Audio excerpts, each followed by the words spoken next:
امریکہ نے غزہ میں اجتماعی قبروں کی دریافت پر اسرائیل سے جواب طلب کر لیا۔ وائٹ ہاؤس کی جانب سے جاری بیان میں کہا گیا کہ غزہ پٹی کے 2 اسپتالوں میں اجتماعی قبروں کی دریافت کے بعد اسرائیلی حکام سے جواب چاہتے ہیں۔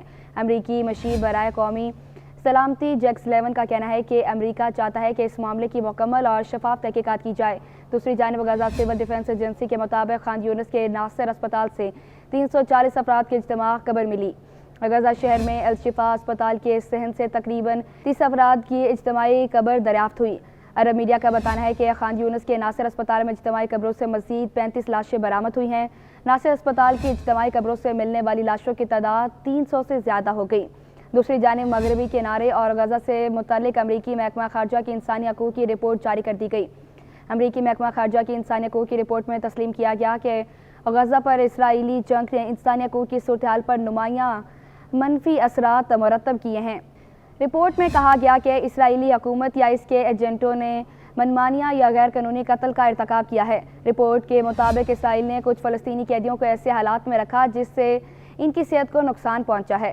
ادھر مقبوضہ فلسطین کے محصور علاقے غزہ کے شمال میں اسرائیلی فوج نے دوبارہ حملے شروع کر دیے اور شہریوں کو نقل مکانی کی ہدایت کر دی۔ اسرائیل نے کچھ ہفتوں قبل یہ کہتے ہوئے شمالی غزہ سے اپنی فوجیں نکال لی تھی کہ وہاں اب حماس کا کنٹرول ختم ہو چکا ہے۔ تاہم اسرائیلی فوج نے شمالی غزہ اور خاص طور سے بیت لاہیا پر دوبارہ حملے شروع کر دیے ہیں۔ غیر ملکی خبر رساں ادارے کے مطابق اسرائیلی فوج نے یہ کہتے ہوئے شہریوں کو نقل مکانی کی ہدایت کی ہے کہ وہ لڑائی کے علاقے میں موجود ہیں۔ غزہ شہر میں زیتون کے علاقے کے قریب رہنے والے ایک شہری نے غیر ملکی خبر رساں ادارے سے بات کرتے ہوئے کہا کہ انہیں نہیں معلوم کہ یہ سب کچھ کیوں ہو رہا ہے۔ کیا اس لیے ہو رہا ہے کہ وہ اپنے گھروں کو واپس آ گئے ہیں اور کئی مہینوں کی بھوک کے بعد انہیں کچھ امداد ملنے لگی ہے اور اسرائیل کو یہ پسند نہیں آ رہا۔ شہریوں کا کہنا تھا کہ ایسا لگ رہا ہے کہ جنگ دوبارہ شروع ہوگی۔ یہ خیال رہے کہ شمالی غزہ سے اسرائیلی فوج کے انخلا کے بعد نقل مکانی کرنے والے کچھ شہری اپنے گھروں کو لوٹ آئے تھے، تاہم وہ اب دوبارہ نقل مکانی پر مجبور ہیں۔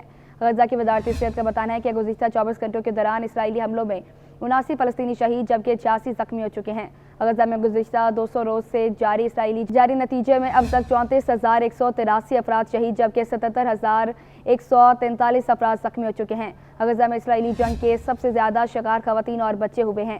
اب تک شہید ہونے والے افراد میں 14,500 سے زائد بچے اور 9,500 خواتین شامل ہیں۔